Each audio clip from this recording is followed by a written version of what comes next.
All right, so it's been a couple days and I am going to paint these watering can bath bombs. The color that I'm using here is neutral gray from Nurture Soap, and I have prepped my bath bomb with a mist of 91% rubbing alcohol. In my opinion, it just helps it paint better. It's like when you're painting a wall, you prime the wall first.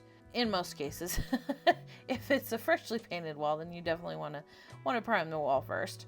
So the rubbing alcohol is just like the primer on the bath bomb. And as far as paintbrushes go, I do prefer the round tip brushes. I don't have a specific brand that I prefer.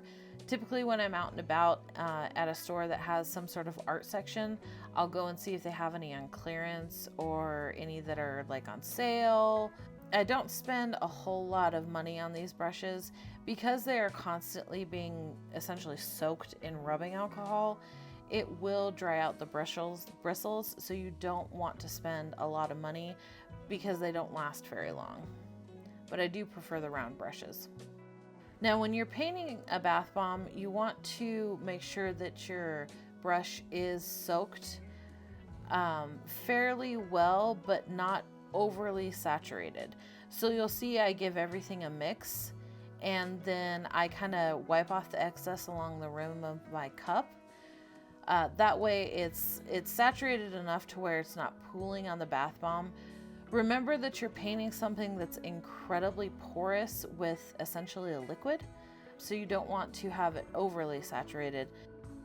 The best tip I can give as far as knowing how much is too saturated, how much isn't saturated enough, is to just practice.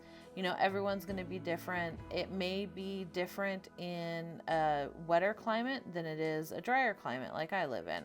Just practice and you'll get there.